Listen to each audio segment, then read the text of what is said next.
Was wir heute an menschlicher Kultur, an Ergebnissen von Kunst, Wissenschaft und Technik, all the human culture, all the results of art, science, and technology that we see before us today are almost exclusively the creative product of the Aryan.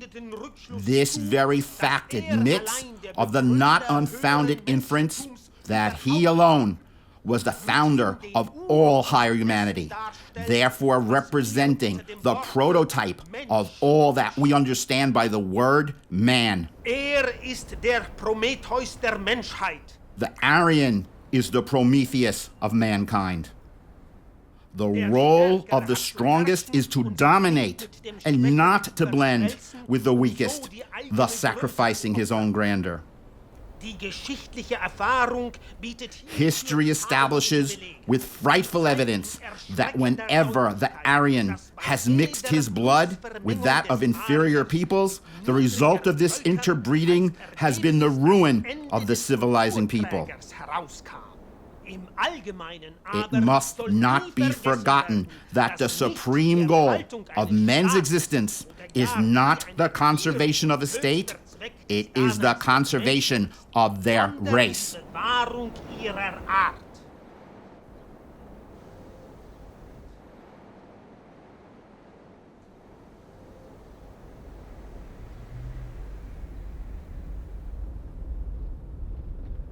When Adolf Hitler became Chancellor of Germany in 1933, his book Mein Kampf, My Combat, became the political horizon of the Third Reich.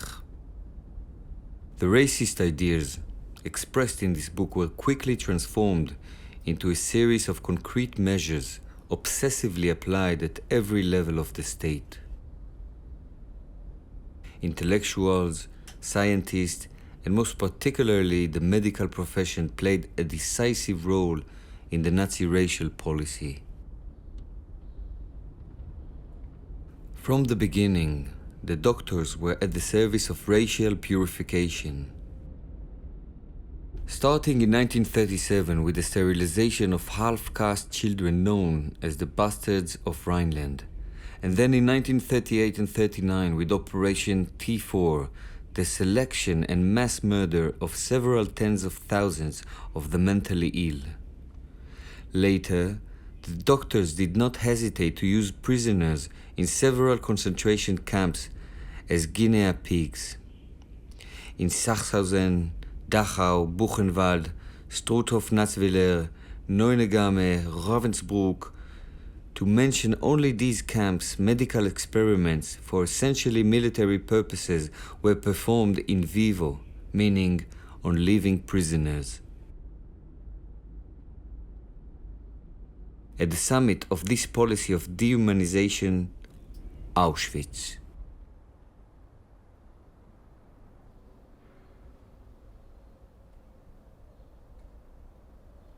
Here, the whole process of destruction and extermination is placed under the control of the doctors. It is the doctors who select those who are to die and those who will live in order to work or serve as guinea pigs. Furthermore, unlike the medical experimentation performed in the other camps, the Auschwitz doctors indulge in two types of medical experiments aimed at the supremacy of the Aryan race. On the one hand, the sterilization of women and men to prevent the proliferation of the European people said to be of inferior race. And on the other hand, with Dr. Mengele and his experiments on twins, they tried to penetrate the secrets of genetics in order to multiply the Aryan race.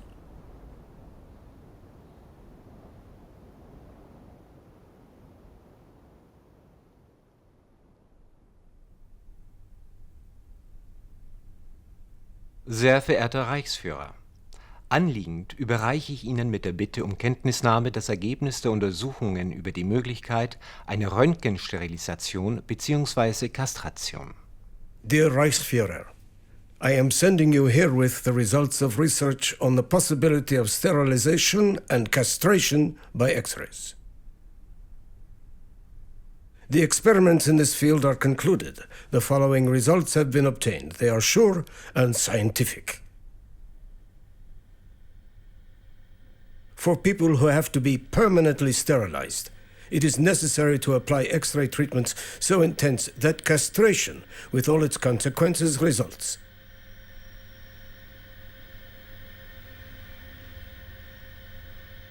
In fact, the strong doses of X-rays destroy the internal secretions of the ovaries and the testicles alike. Weaker doses would only suspend sexual potency temporarily. The dosage can be obtained in several ways, and the treatment carried out without the subject being aware of it.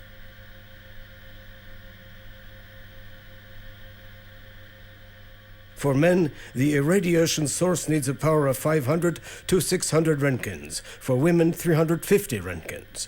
In principle, with maximum intensity and a minimum breadth of the filter, 2 minutes of exposure for men and 3 minutes for women should be sufficient.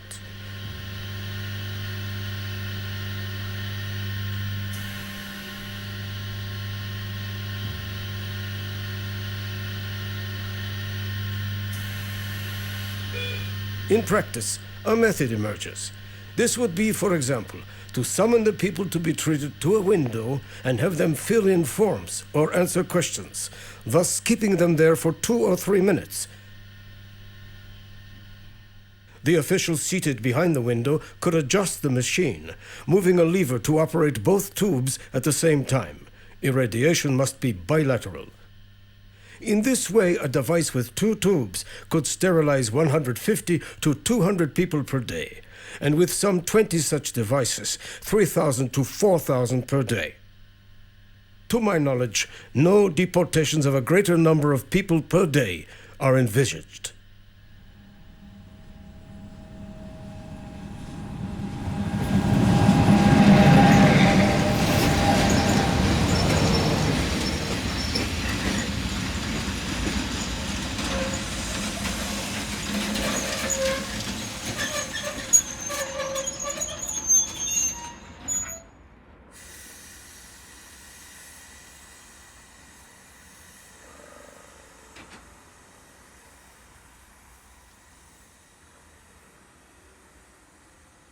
I was a prisoner for a year, that is to say from the 2nd of August 1943 in Block 10 at Auschwitz.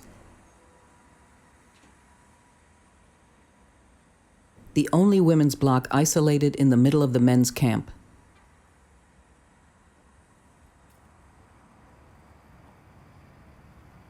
From the first night I had the feeling, and I still have it, of having been transferred to an establishment that was equally something of a hell and something of a madhouse. No one could in fact know from the outside what exactly happened in there.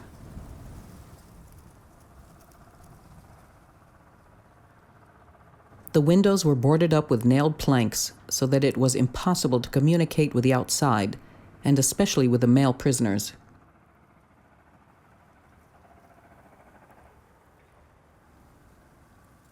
Our prison neighbored on Block 11, the execution block, in the court of which twice a week, tens of prisoners of both sexes were shot by firing squad.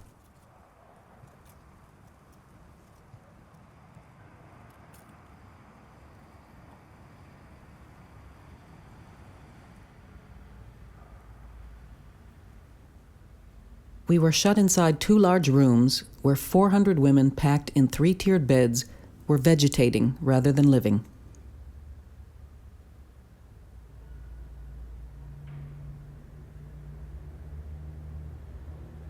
The atmosphere of anguish in which these 400 women were living was rendered even more painful by apprehension about the many surgical experiments to which they had to submit. From March to July 1943, the block held up to 500 guinea pigs, all Jewish women of diverse nationalities: French, Belgian, Greek, Slovakian, Dutch, etc.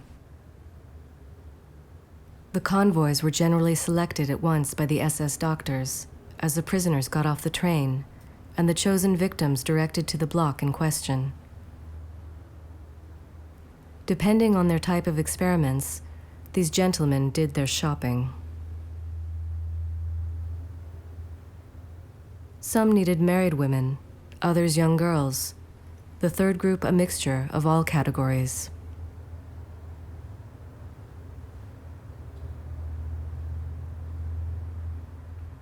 They did not know precisely the nature of the tests they were destined for, but they were perfectly aware that they were going to serve as guinea pigs, with the terrible certainty that once used, they would be sent to the extermination camps where the crematoriums awaited them.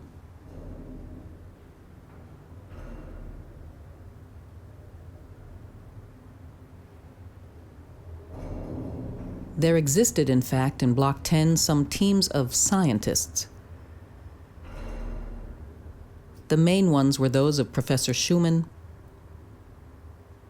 Professors Klauberg and Goebel, Doctors Wirtz and Weber, to cite only those I was able to see at close hand. One of the most lamentable experiments was sterilization by X-rays.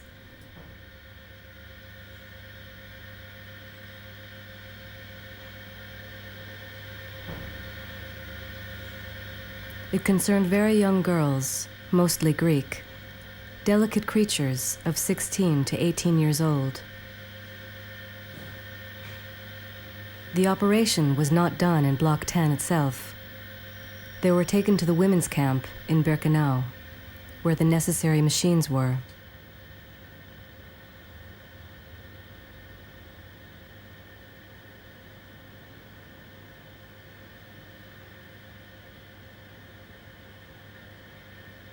Professor Schumann's method consisted in first applying X-rays to the lower abdomen, that is to say, the internal genital organs.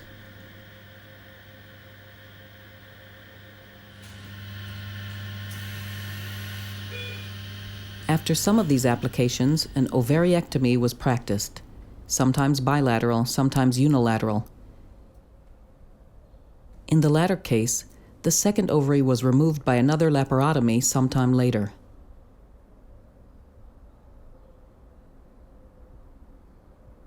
These operations were performed by doctors who were prisoners, such as Dr. Samuel, well known for the zeal he displayed.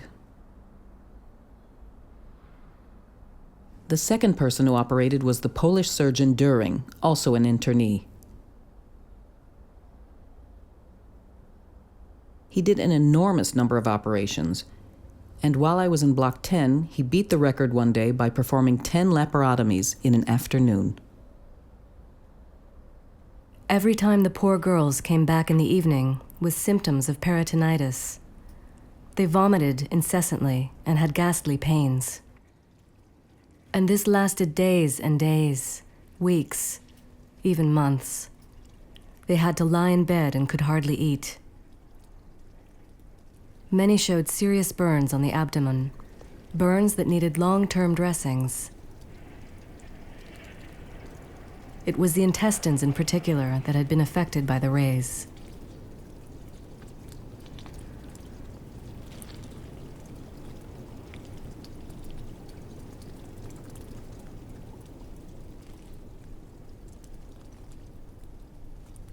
There were deaths.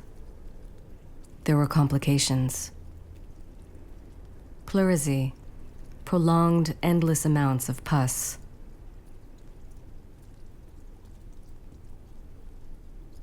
The operations were accelerated more and more. The parts removed, placed in recipients with formalin. They were taken away by the SS doctor and never heard of again.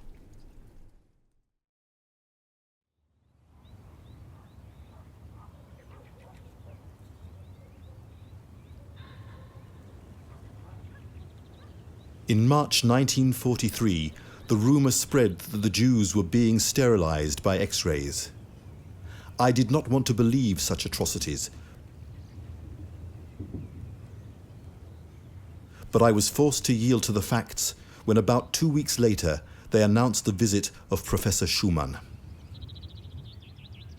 I personally had the exceptional honor of being presented to him, and he told me that he wished to put in our department in Block 12 40 prisoners being treated under him without telling us what it was about.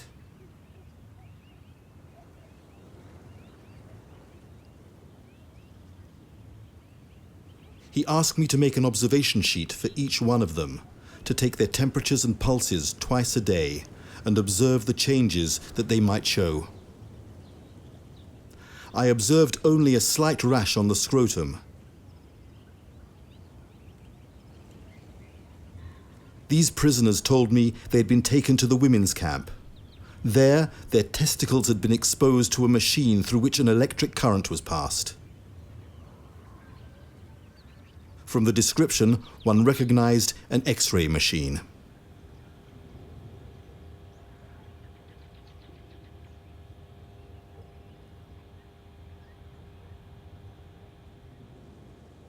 From week to week, they came to get several who were taken to Auschwitz. On their return, they told me that sperm had been taken from them by a brutal massage of the prostate.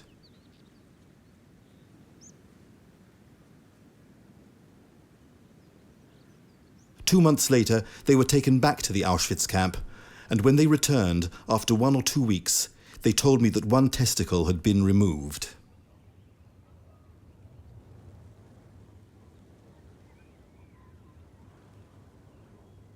Many of them died within a short time, morally and physically exhausted. They were forced to return to work, which finished them.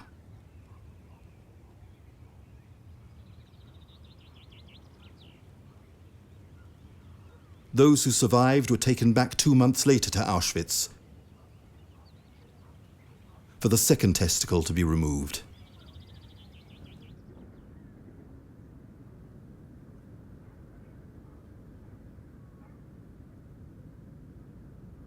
These operations were performed by a Polish surgeon, Dr. Döring, himself an internee, in the presence of Professor Schumann and an SS doctor, Dr. Entress.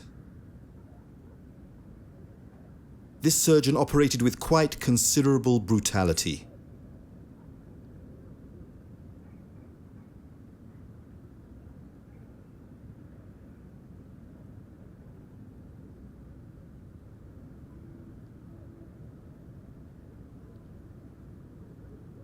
The patients received a hasty local anesthetic. Their screams were terrible to hear. Often both testicles were removed at once.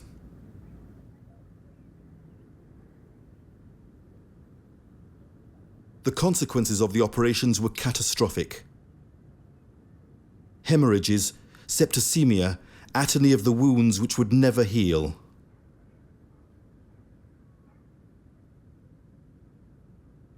Many of these guinea pigs died quickly from the after effects of the surgery.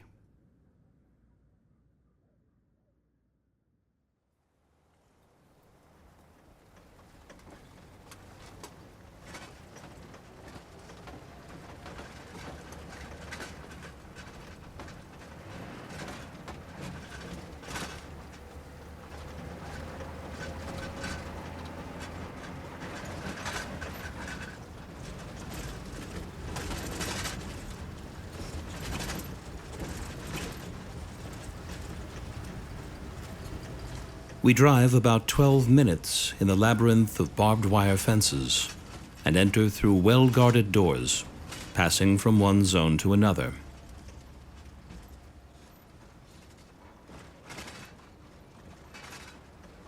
Only now do I realize the immense extent of the Konzentrationslager. Few are those who have the possibility of seeing this, for most die at the very place they have been directed to on their arrival.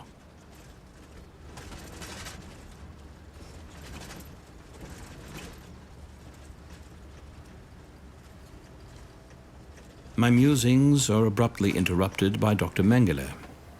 Without turning around, "It's not a sanatorium I'm taking you to, but your living conditions will not be too bad," he says.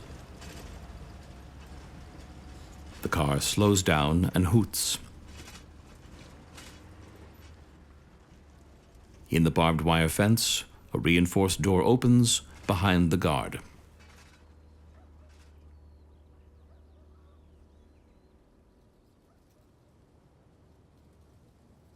We enter, and in front of us is a spacious courtyard, clean and covered with green grass. Gravel paths and the shade of fir trees would make it almost pleasant if there were not on the far side of the yard a large red brick building and a huge chimney belching out fire.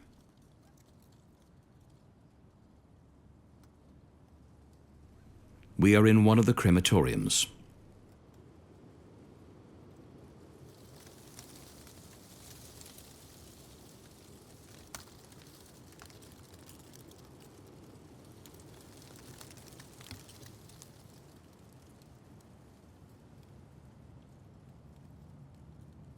Is the room ready? Dr. Mengele asks the SS guard who accompanies us. The latter answers in the affirmative, and we go there at once. He enters. I follow him. We are in a place that has been freshly whitewashed. The men of the Sonderkommando have painted this room and furnished it with objects left behind by previous convoys. From here, we follow a dark corridor to another room.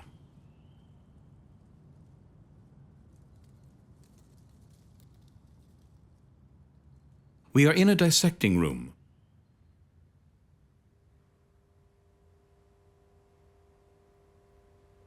Very light, with 2 windows and the most modern type of equipment. The floor is of red concrete. In the middle of the room, on a concrete base, stands a polished marble dissecting table, equipped with several drains. By the table is installed a water basin with nickel-plated taps. On the wall, 3 porcelain sinks. The light green walls have been painted with oil-based paint. The large mesh-covered windows are fitted with green metal screens against flies and mosquitoes. We leave the dissecting room and go into the next one. This is the workroom. It contains antique-style furniture and paintings. In the middle of the room, a large table covered with green fabric. All around, comfortable armchairs. I count 3 microscopes on the table. In a corner, a large bookcase full of medical books, including the most recent editions.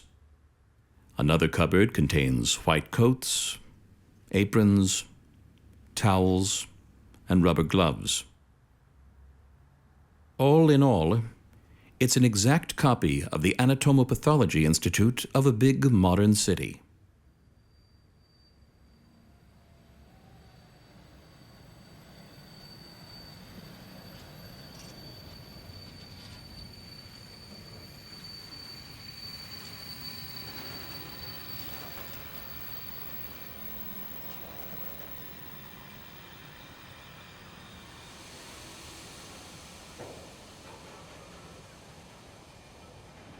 As soon as the convoys arrive, soldiers walk around the ranks in front of the wagons, in search of twins and dwarves. The mothers hope for preferential treatment and willingly hand over their twin children.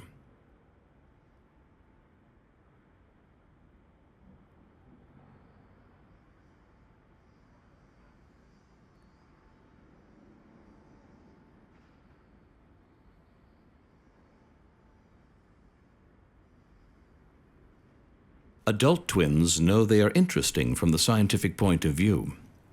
Hoping for better conditions, they come forward voluntarily. It is the same for dwarves. They are separated and all directed to the right.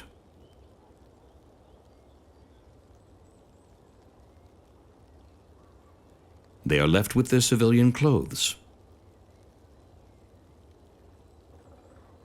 Guards take them into huts specially allotted to them, and they are treated with some consideration.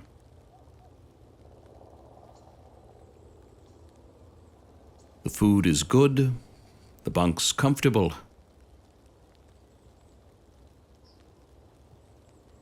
Hygiene is possible, and they are well treated.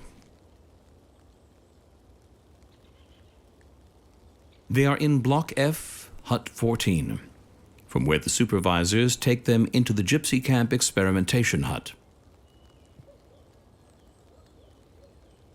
This is where they undergo all the medical examinations that can be practiced on the living.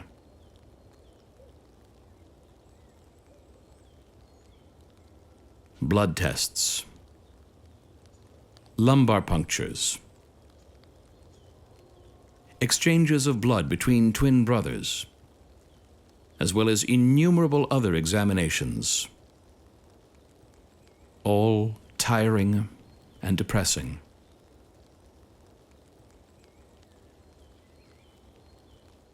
Dina, the painter from Prague, does the comparative drawings of the skulls, ear speculums, noses, mouths, hands, and feet of twins.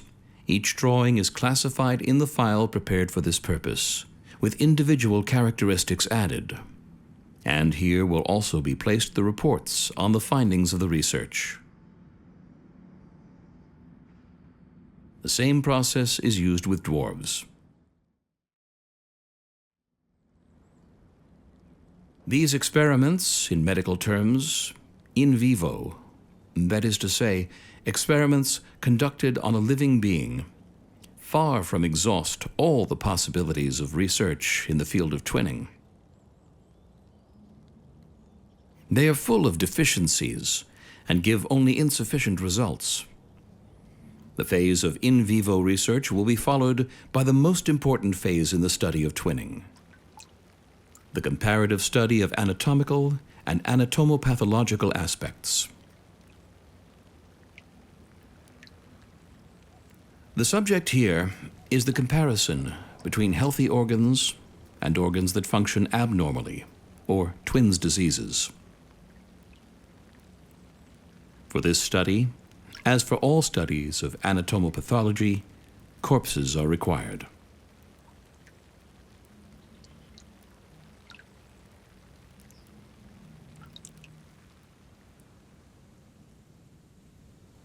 Since dissection is necessary for the simultaneous appraisal of abnormalities, the twins must die at the same time.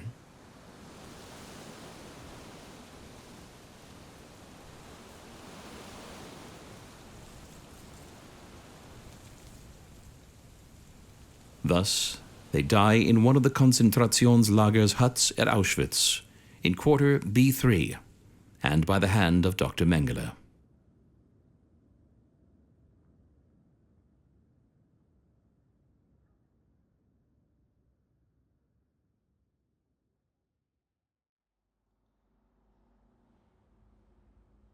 Königsschute, 7 June 1943. To the Reichsfuhrer, Herr Heinrich Himmler, Berlin. Most honored Reichsfuhrer, today I fulfill the duty I have taken upon myself, that of keeping you informed of my research from time to time. The method invented by myself for sterilizing the female organism without operating is almost completely finalized. It is carried out by means of a single injection at the mouth of the uterus and can be done during an ordinary gynecological examination known to any doctor. When I say the method is almost finalized, I mean 1. That certain improvements remain to be worked out. 2.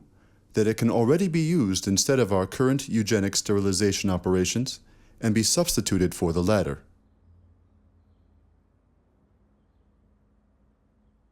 Concerning the question you asked me nearly a year ago, namely what would be the length of time necessary for the sterilization of about 1,000 women in this way, I can reply approximately today. A practiced doctor with the necessary installation and about 10 assistants, the number of these depending on the acceleration desired, will in all probability be able to sterilize several hundred, if not 1,000 women per day.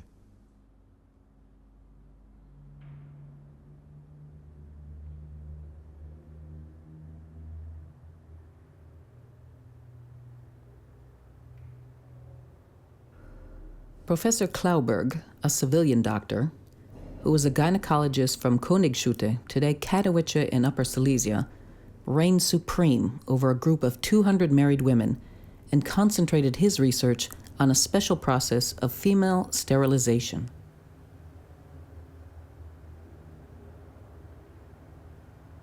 Aided by his health assistant SS Oberscharführer Biening, and later by his collaborator Dr. Goebel, a civilian, he injected an opaque liquid, the composition of which I don't exactly know, into the uterus of these women in order to seal up the tubes.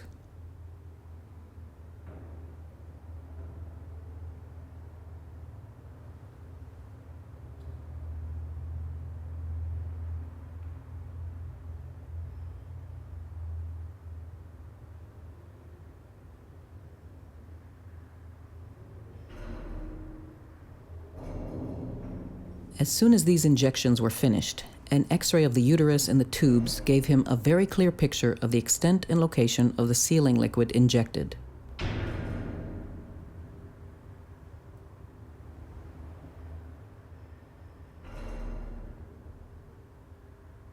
Some suffered horribly, others less, but they all feared these sessions tremendously.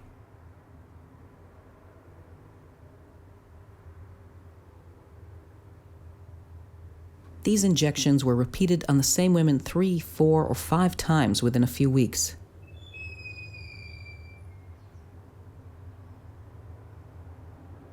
They were most often followed by peritoneal reactions, fever, vomiting, etc.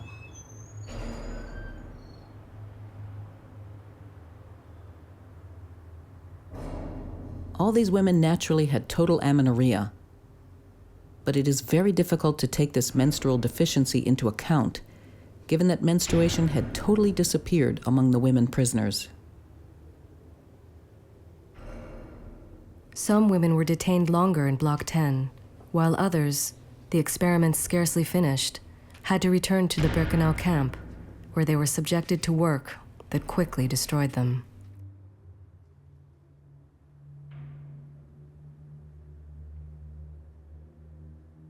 Many women prisoners felt in a way more protected from this horrible prospect by remaining in Block 10.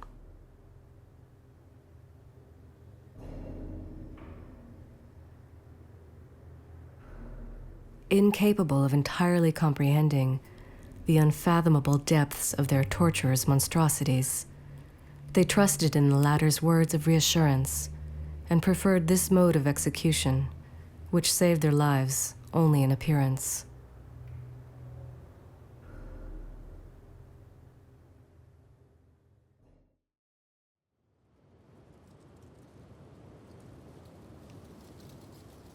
The head capo of the Sonderkommando comes to see me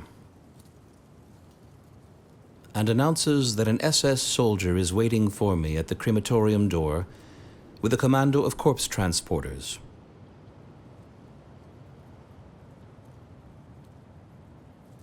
I go to find them. They are forbidden to enter the yard. I take the documents regarding these corpses from the hands of the SS. The commando, composed of women, lays the covered stretcher in front of me. I lift the blanket. It conceals 2 little twin brothers, 2 years old.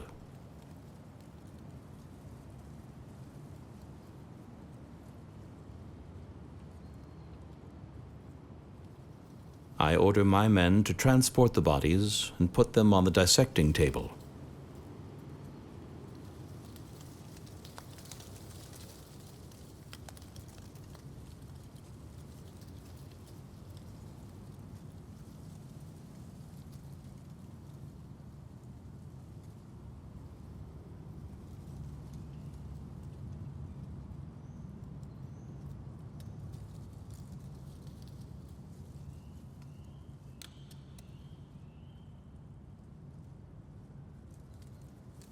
I open the file and leaf through it. Exhaustive clinical tests, together with X-ray photos, descriptions, and artists' drawings, note from the scientific point of view diverse aspects of the twinning of the two little beings.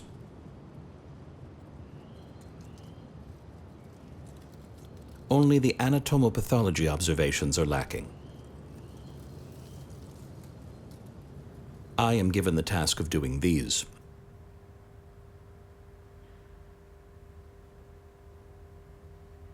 The two little twins died at the same time and lie side by side on the large dissecting table.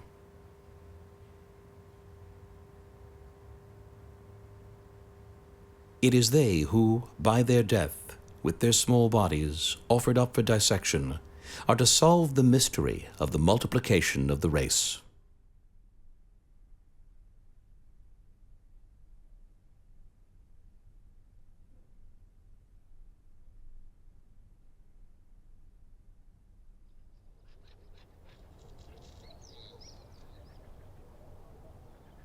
SS Dr. Wirtz, the camp's head doctor, looked into the more or less inflamed cervixes for the early signs of cancerous degeneration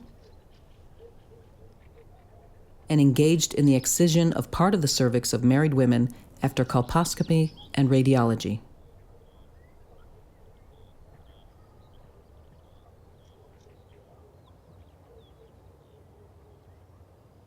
The examination was first done in the natural state. Then reactants such as acetic acid and an iodized compound were applied by palpation on the vaginal portion of the cervix.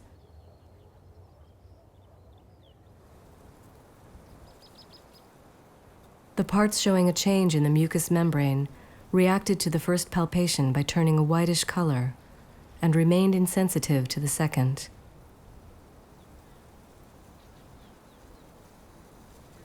If the cases were doubtful, one had to act as with confirmed cases.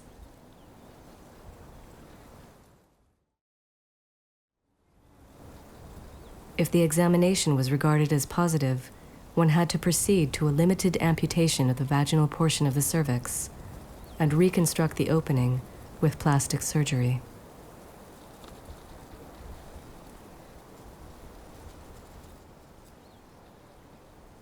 The parts were sent to a laboratory in Munich.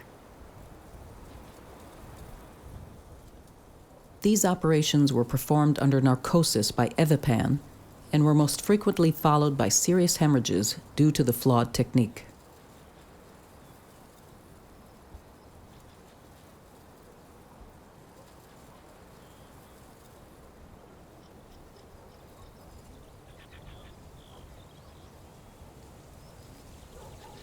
The women were really considered as nothing but cattle.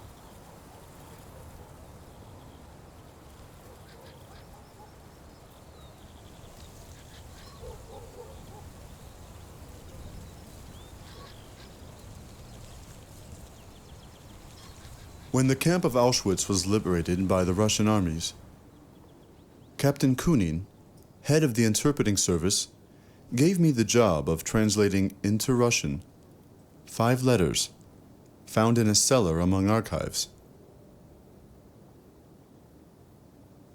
These 5 letters came from the firm of Bayer. They were dated April and May 1943.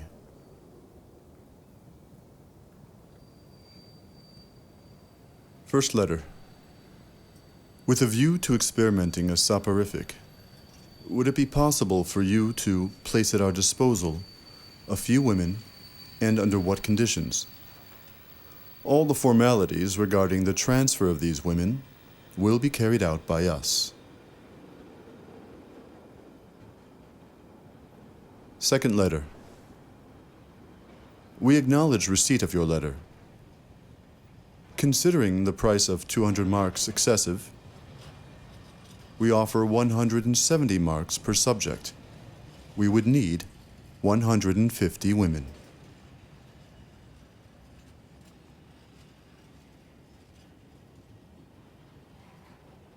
Third letter.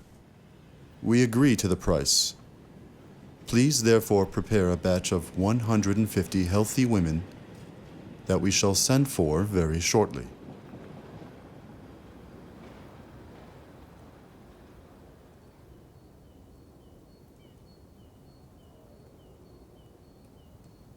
Fourth letter. We are in possession of the batch of 150 women. Your choice is satisfactory, although the subjects have become very thin and weak. We will keep you informed of the results of the experiments.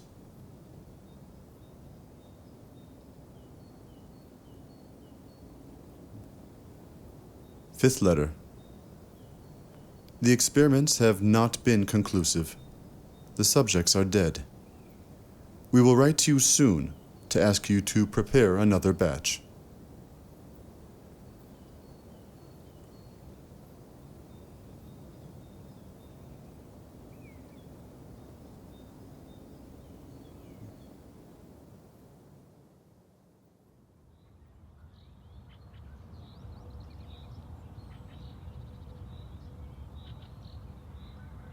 Dr. Mengele stands at my side for hours, amid the microscopes, sterilizers, and test tubes. Or else standing, hours at a time, at the dissecting table, in a blood-stained white coat, his hands covered in blood, examining and searching like one possessed. The immediate objective is the multiplication of the German race. The final objective being the production of pure Germans, sufficiently numerous to replace the Czech, Hungarian, and Polish peoples condemned to destruction on the territory declared a vital space of the Third Reich and temporarily inhabited by these peoples.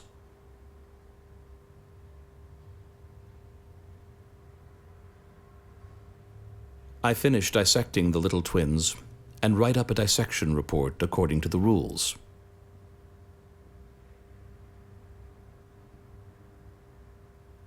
I have done my work well, and it seems my chief is pleased with me. He reads my handwriting in capital letters with some difficulty, so I point out that if he wants clean, neat reports, I would need a typewriter, as I am used to that. He inquires about the make of machine I am used to. Olympia Elite, I tell him. Very well, I'm going to send you a typewriter. You will receive it tomorrow. I want clean work, as it will be passed on to the Berlin Dahlem Institute of Biological, Racial, and Evolution Research. In this way, I learn that the research carried out here is controlled at the highest level of the medical profession in one of the world's most renowned scientific institutes.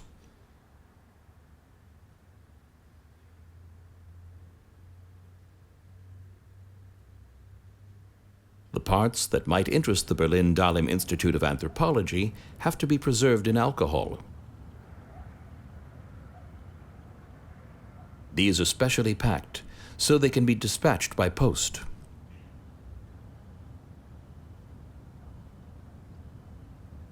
Stamped war material, urgent. They have the benefit of fast priority transport.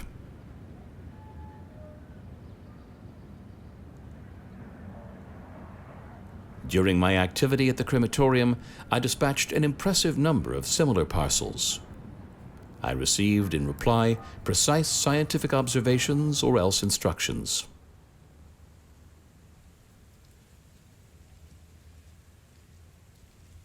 The directors of the Berlin Dahlem Institute always expressed their warm thanks to Dr. Mengele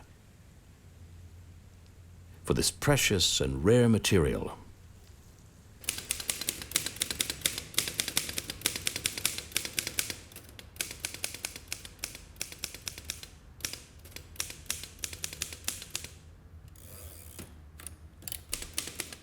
My assistant, Dr. Mengele, Doctor of Medicine and PhD, holds the position of Hauptsturmführer and also of camp doctor in the Auschwitz concentration camp. With the authorization of the Reichsführer SS, are carried out on the most varied racial groups in this concentration camp.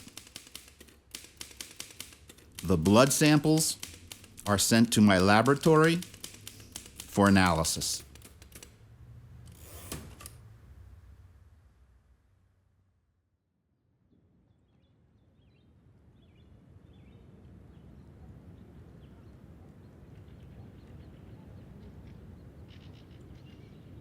I receive more corpses of twins.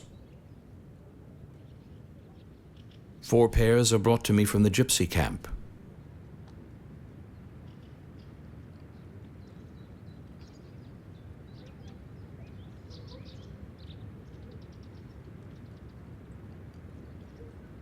They are twins under 10 years old.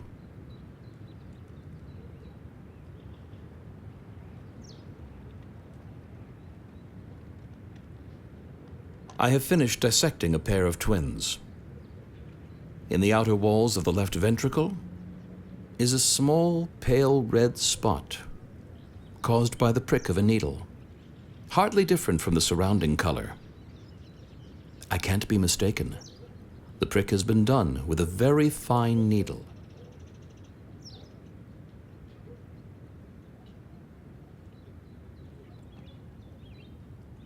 I open the heart, starting with the ventricle.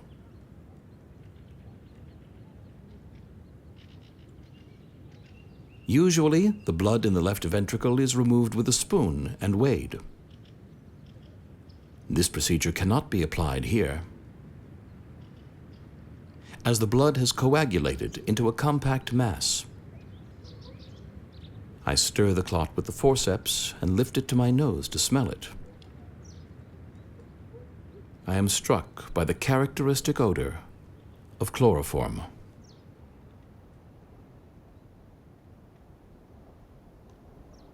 He has been given a chloroform injection in the heart so that the blood in the ventricle clots and forms a deposit on the valves, causing instant death by cardiac arrest.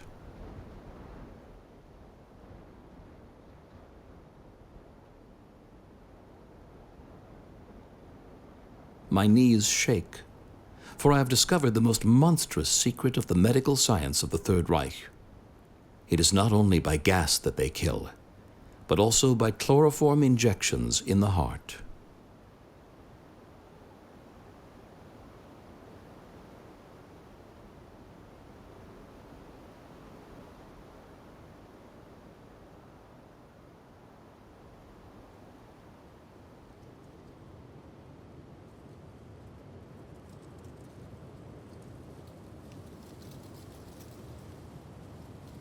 Scarcely a few days ago, I was sitting with the Obersturmführer Dr. Mengele in the workroom near the table.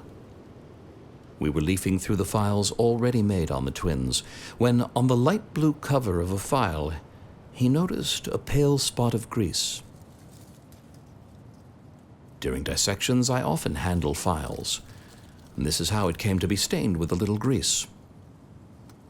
Dr. Mengele gave me a disapproving look and said, in the most serious tone, "How can you act in such a careless way with these files that I have gathered with so much love?"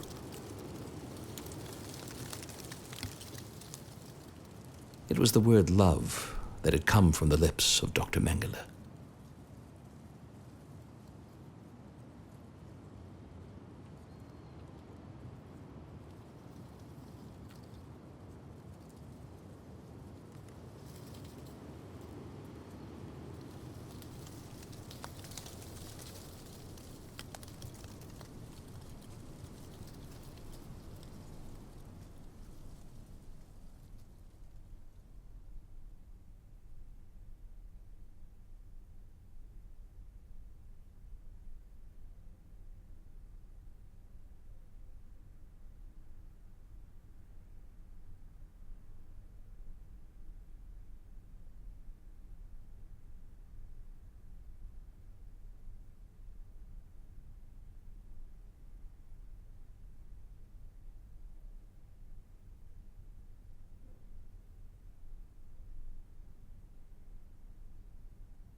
Victor Brack was sentenced to death in 1947 at the doctor's trial Nuremberg.